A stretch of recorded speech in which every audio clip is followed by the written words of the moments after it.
work and all you have to teach, who are some of the people you're teaching now? Well, I've had several musicians come up to me and tell me that they have learned a lot from me.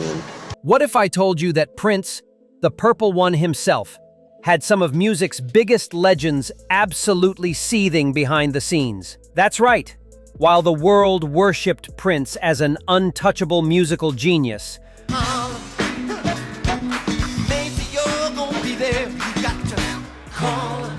a shocking number of major artists were reportedly throwing serious shade, calling him everything from overrated to a studio creation. But here's where it gets absolutely explosive. One of these feuds allegedly turned so nasty that it involved stolen songs, sabotage tours, and industry blacklisting that's still affecting careers today. Chronicled in deep dispute with my record label. Which is Warner Brothers, right? We're talking about alleged backstage confrontations, bitter award show snubs that cameras missed, and private rants that publicists desperately tried to silence. Music industry insiders are calling these revelations the most shocking celebrity feuds since the East Coast-West Coast rap wars. And trust me, when you discover which rock legend allegedly called Prince a fraud who can't play real music, you'll understand why record executives have been playing damage control for decades. From the funk pioneer who supposedly accused him of stealing entire musical concepts, to the shocking pop icon who allegedly said he destroyed what real artistry means. This countdown is about to shatter everything you thought you knew about Prince's relationships with his peers. So prepare yourself for the chaos, controversies, and career-defining moments when major artists declared war on Minneapolis's most famous son. 6. Rick James. Starting our countdown at number 6, we have Rick James, and this choice is already sending shockwaves through funk music's inner circles. And baby, I'm not joking, I ain't playing. The super freak himself reportedly harbored deep resentment toward Prince that went far beyond professional rivalry into deeply personal territory, involving stolen opportunities and industry politics.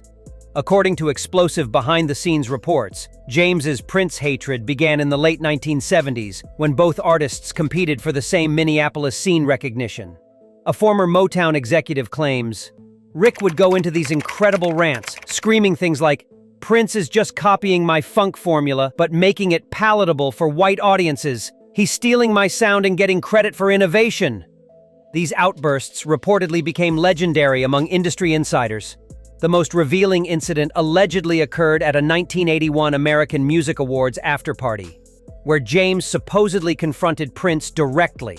Witnesses claim James told him, "Prince, you're funk music for people who are scared of real funk. I created this sound and you're just a pretty boy version selling it back to suburbia." Prince reportedly walked away without responding, but sources suggest the encounter deeply affected both artists. But here's the kicker. Multiple musicians whisper about James's alleged influence on Prince's early career being deliberately erased from history. A former Warner Brothers producer revealed, Rick taught Prince specific bass techniques and stage moves, but when Prince became famous, he acted like he invented everything himself. This betrayal reportedly drove James to publicly criticize Prince whenever possible. George Clinton. George Clinton claims the 5th spot, and this revelation is absolutely exploding through funk's most sacred circles.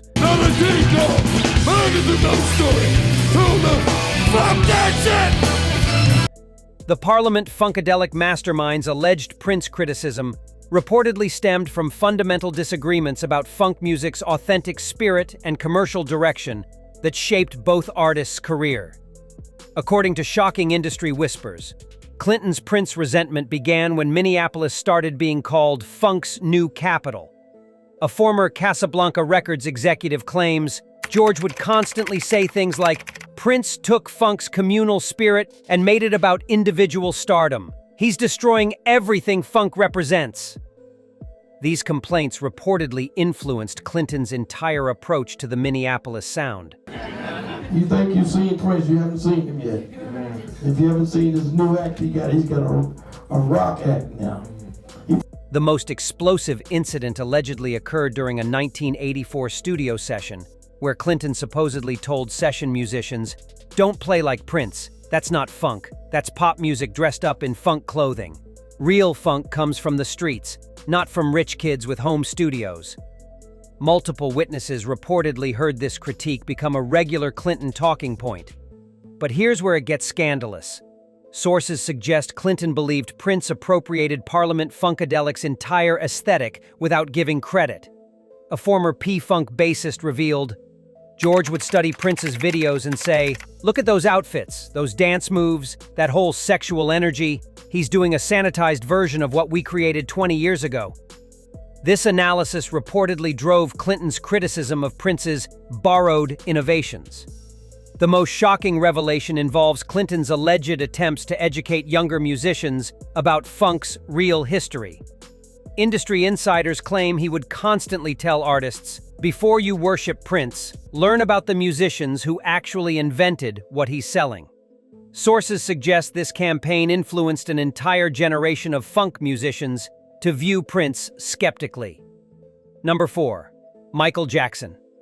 Michael Jackson lands at number 4, and this choice is sending seismic shockwaves through pop music's most exclusive circles.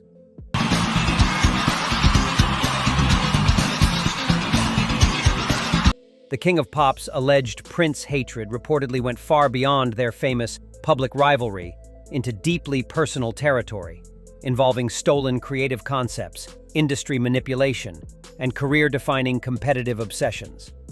You know, that Wesley Snipes character, that would have been me. All right, now you...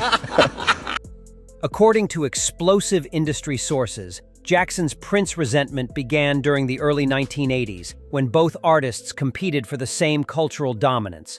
A former Epic Records executive claims, Michael would go into these paranoid rants, constantly saying things like, "Prince is trying to steal my throne by copying everything I do, but adding guitars to seem more authentic." These outbursts reportedly consumed Jackson throughout the decade. The most revealing incident allegedly occurred at that legendary James Brown concert where both artists appeared on stage. Multiple witnesses claim Jackson told associates afterward, "Prince deliberately tried to upstage me on James's stage. That wasn't respect for James. That was a calculated attack on my reputation." Sources suggest this moment crystallized Jackson's competitive hatred. But here's the kicker. Industry insiders whisper about Jackson's alleged attempts to sabotage Prince's career through industry connections. A former Quincy Jones associate revealed Michael would use his influence to block Prince from certain award nominations and collaborative opportunities, constantly telling executives, "There can only be one king of pop, and it's not the guy from Minneapolis." This campaign reportedly affected Prince's mainstream acceptance. Number 3. Madonna. Madonna claims the shocking third position, and this revelation is reportedly causing absolute chaos in pop music's power circles.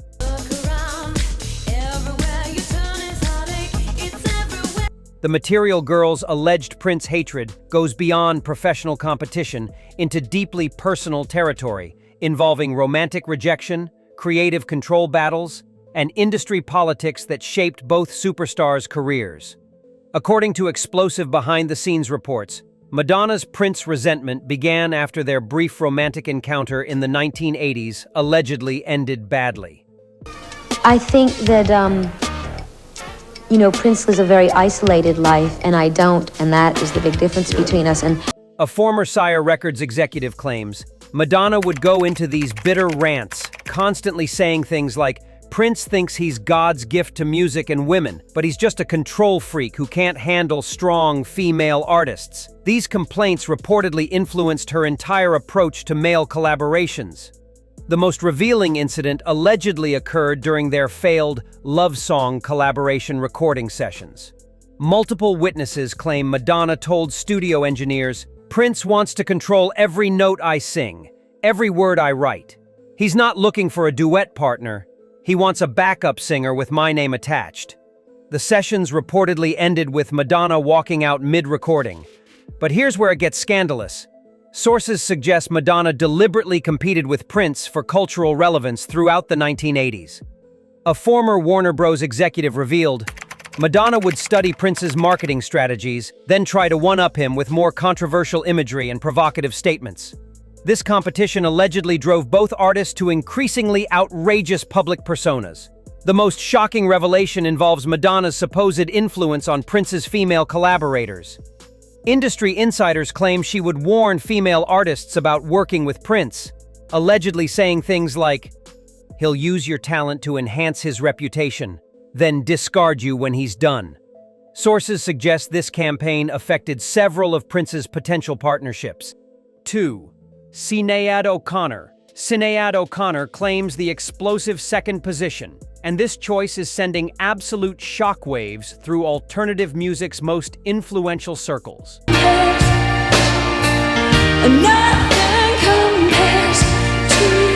The Irish singer's alleged Prince hatred reportedly went far beyond their famous Nothing Compares to You relationship into deeply personal territory involving creative control, industry manipulation, and psychological warfare that affected both artists' careers. According to shocking industry whispers, O'Connor's Prince resentment began when she discovered the extent of his controlling behavior during their collaboration. And it was just a Prince cover. Yeah. Yeah. Did you meet Prince? I met him after I did the cover. I never met him beforehand. A former Paisley Park engineer claims Sinéad would go into these incredible rants, screaming things like, "Prince writes beautiful songs, then tries to control every aspect of how they're performed and interpreted. He's a musical dictator disguised as an artist." These outbursts reportedly became legendary among Prince's inner circle. The most explosive incident allegedly occurred when Prince supposedly demanded creative control over O'Connor's Nothing Compares to You video concept. Multiple sources claim O'Connor told him, "Prince, you wrote a beautiful song, but you don't own my interpretation of it. I'll perform it my way, not as some extension of your Purple Rain fantasy." This confrontation reportedly ended their professional relationship permanently. But here's the ultimate bombshell. Industry insiders suggest O'Connor's public criticism of Prince influenced other female artists to question his collaborative methods. A former management executive revealed, Sinéad would tell other women, "Prince presents himself as a feminist ally, but he treats female artists like accessories to his vision rather than equal creative partners." This campaign allegedly affected Prince's ability to work with several prominent female musicians. The most shocking revelation involves O'Connor's supposed analysis of Prince's psychological motivations. Sources claim she would tell interviewers, "Prince's need to control everything stems from deep insecurity about his own authenticity as an artist." This critique reportedly devastated Prince personally. 1. Morris Day.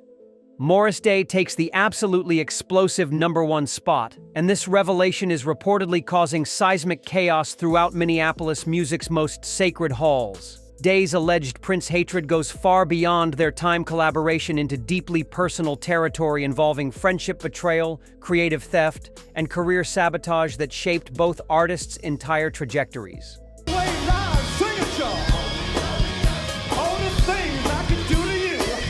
According to shocking industry reports, Day's Prince resentment began when their childhood friendship allegedly turned into professional manipulation.